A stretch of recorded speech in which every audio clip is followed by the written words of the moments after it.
This is Mimi, and this is some bullshit now. This is some sweet, sweet bullshit, and we mean that in a good way because Delta is just not fucking around anymore when they banned one of the Navy SEALs who smirkingly claimed he was responsible for taking down Osama bin Laden. And actually wasn't, by the way, yet another right-wing stolen valor candidate who was shunned by his own branch of service and retired early and lost his pension, but whatever, that's a whole other thing.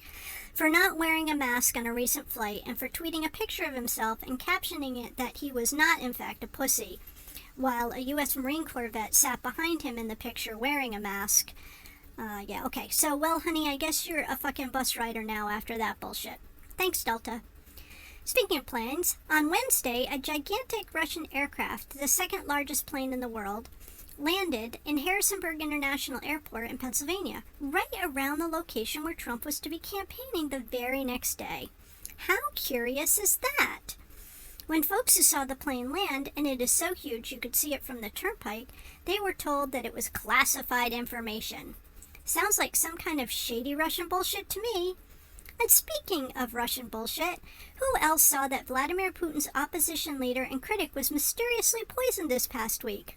Overnight, Mr. Navalny was transferred to Germany for care but remains in a coma. Just as there have been zero statement on Putin's bounty for American soldiers, there's not been a peep about this poisoning from our president or Republican leadership.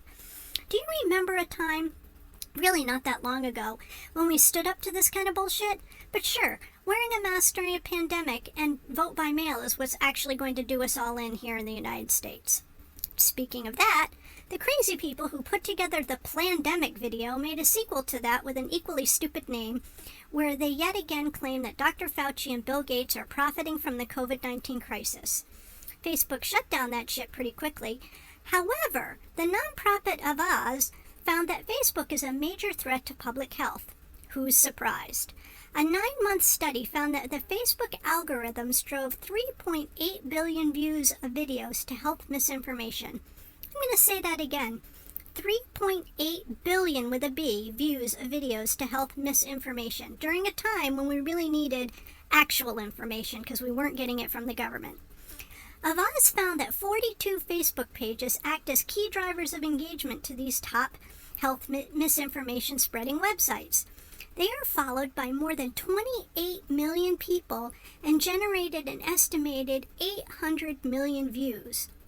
So, if you're wondering why this coronavirus is seemingly running unchecked and why your neighbor is spouting nonsense about it that is contrary to what the CDC and the World Health Organization is saying, it is because Facebook was 4 times more likely to push that information to your neighbor.